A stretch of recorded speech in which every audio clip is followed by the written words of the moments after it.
Muy bien, segundo bloque del Economista TV, seguimos conversando con Lilita Puig de Stubrin, presidenta de la Convención Nacional del Radicalismo. Bueno, Lilita, algunas críticas que habitualmente se escuchan sobre el radicalismo y que me gustaría conocer tu posición. Desde la izquierda y desde la derecha. Desde la izquierda, bueno, se suele decir el radicalismo está siguiendo en este momento, no está siguiendo algunos de sus principios históricos, sino que está yendo detrás de la agenda que fijan los grandes medios, metáfora para referirse a La Nación y a Clarín, que el radicalismo va detrás de la agenda que le fijan los medios. Esa es la crítica de la izquierda, después te digo la que viene del otro lado. A mí me gusta porque el radicalismo siempre es objeto de comentarios de las otras fuerzas políticas que no se fijan en lo que hacen y que generalmente votan bastante distinto a lo que dicen y que poco se fijan los periodistas en cómo votan los legisladores. Pero digamos, el radicalismo tiene en su programática y en su concepción doctrinaria una posición firme sobre la libertad de expresión. Y en este sentido, yo creo que no hay cuestionamiento posible de esa posición, que puede coincidir en un determinado momento histórico con las necesidades coyunturales de los intereses de determinados medios, pero que no tienen que ver con que los grandes medios le fijan la agenda, sino tiene que ver con que el radicalismo defiende la libertad de expresión, aún con medios que no han sido casualmente demasiado favorables cuando el radicalismo ha sido gobierno.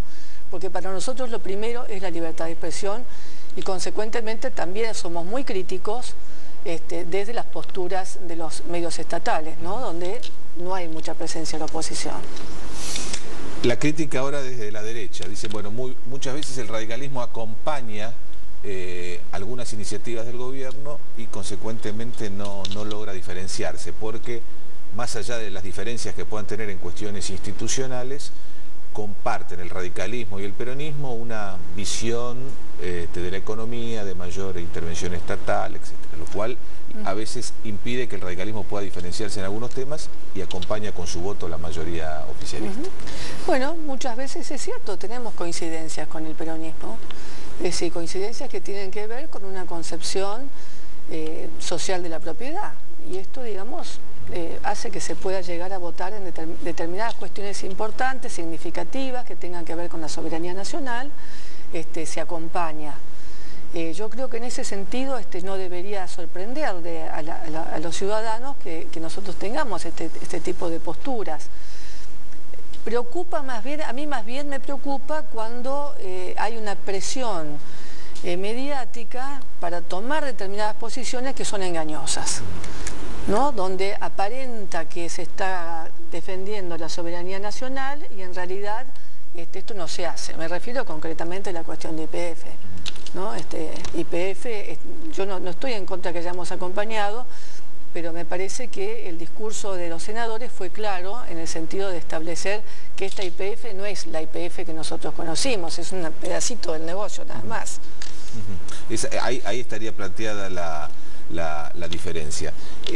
Otro tema que te quería plantear, que también se señala muchas veces como una debilidad institucional del radicalismo, es precisamente la falta de, bueno, lo que hablamos al principio, de un líder nacional, en un momento de fuerte personalización de la política, donde parece que se votan más personas que partidos y plataformas. El radicalismo carece de una figura que a nivel nacional concite una gran adhesión popular. ¿Vos lo ves como una debilidad? ¿Crees que hay que hacer algo para suplantarlo?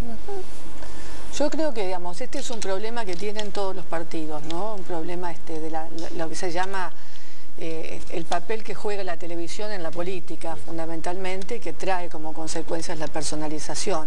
Nosotros tenemos el tema de la vacancia de un líder. Ahora no se puede esperar que venga un líder, porque los líderes surgen en procesos históricos muy concretos. Creo que el radicalismo tiene que permitir la mayor cantidad de que todo aquel que quiera ser candidato lo sea, se organice para hacerlo y no buscar tener un candidato, sino si no hay un candidato, que haya los que quieran y que haya elecciones internas, como había en algunas épocas, y resolvamos por elección interna quién va a ser, pero que no se vete la posibilidad de que haya y no se descalifique, porque digamos, cuando no hay liderazgos históricos, es lógico que haya muchos que aspiran, y eso es bueno para un partido político, no es un defecto. ¿Qué evaluación haces del 8N? Vos sos de Santa Fe, también fue una provincia en la que hubo un gran movimiento. Un gran movimiento, mucha movilización ese día. Sí, yo tengo una opinión favorable a las movilizaciones sociales. Yo creo que son parte, digamos, de las expresiones democráticas de una sociedad compleja. Me parece que los ciudadanos hoy en día respetan la representación, porque digamos, lo que ha quedado expreso también en las movilizaciones es que no eran movilizaciones contra el gobierno para la destitución del gobierno, sino para la corrección del gobierno, y que más bien están dirigidos a decir, bueno, nosotros aceptamos la representación, pero también ejercemos el control. Control sobre los gobernantes y control sobre los que nos representan. Y eso me parece bueno. Eso me parece realmente bueno. ¿Cómo crees que la oposición puede ganar mayor visibilidad en los próximos años? Porque muchas veces cuando uno ve o se lee en los análisis políticos para los próximos años en la Argentina, parece que el resto de las fuerzas políticas va a asistir pasivamente a ver cómo el peronismo resuelve su interna. ¿Cómo hacen las fuerzas políticas de la oposición para ganar visibilidad y presentarse como una alternativa de gobierno? Bueno, es una pregunta difícil. En un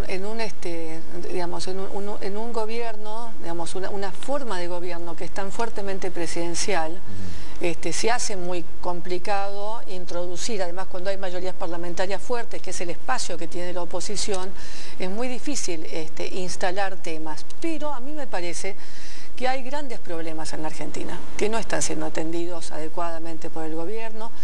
El problema de los jóvenes es un problema muy grave que compromete el futuro de la Argentina.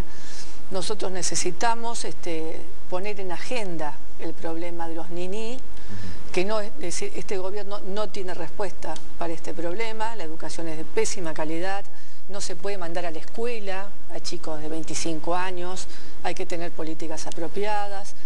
Entonces, ese es un problema que yo creo que nosotros tenemos que instalar para discutir, y creo que hay que armar una agenda de problemas más significativos, y bueno, y eso dará visibilidad. El problema es que un gobierno que funciona como un régimen despótico no está dispuesto a abrir canales institucionales de debate de estos problemas, y eso yo creo que es el desafío, hay que crear esos espacios. Claro, además el radicalismo hoy tiene pocos espacios institucionales. Bueno, muchas veces se construye política desde gestiones concretas que cambian las condiciones de vida de la gente. Si se carecen de esos recursos, es muy difícil a veces lograr que esos partidos tengan visibilidad. Sí, yo creo que hay que ser creativos en el sentido de encontrar formas que no sean ni el espacio corto de la televisión, ni los ámbitos institucionales solamente, sino hay que ver si somos capaces de construir espacios de debate alternativos que nucleen a partidos políticos y a sectores sociales en función de los grandes problemas, ¿no? El problema productivo es un problema que nosotros tenemos que resolver, una economía concentrada en grandes empresas, de base extractiva, con serios problemas con la minería, el problema de los jóvenes, el problema de la deuda, el problema del financiamiento del Estado. Acabamos de enterarnos del incumplimiento de los créditos internacionales por parte del país. Hay muchos problemas que no se abordan porque son complejos, y eso hay que encontrar un espacio para hacerlo.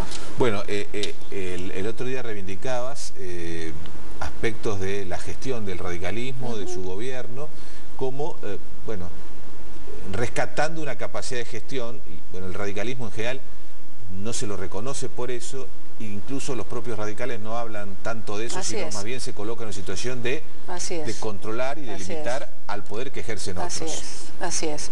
Yo creo que nosotros tenemos una gran experiencia porque nos tocó gobernar en un momento muy difícil, y que esa experiencia tiene que ser recuperada.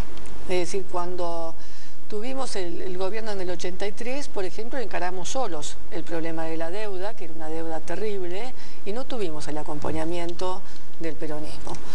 Y ahí hay una experiencia acumulada de gestión que tiene que ser recuperada y transferida a las nuevas generaciones. Del mismo modo, el radicalismo tuvo una creencia muy fuerte sobre el fortalecimiento del Estado. La obra de Jorge Roulé fue el INAP, hoy destruido. Y no hay gestión de política pública posible si no hay recursos humanos calificados. Del mismo modo, nosotros hemos sido forjadores del INDEC, sin un sistema de estadísticos oficial y serio, no hay política pública seria ni posibilidad de atender la pobreza. Entonces, hay una serie de recursos de experiencia que el radicalismo tiene y bueno, ningún gobierno es totalmente bueno ni totalmente malo, entonces hay que recuperar lo bueno y hacer aprendizaje de lo malo, no hay otra. Muy bien, Lilita, muchas gracias por estar en el programa de hoy. Nosotros nos despedimos hasta la semana que viene. Chao, muy buenas noches.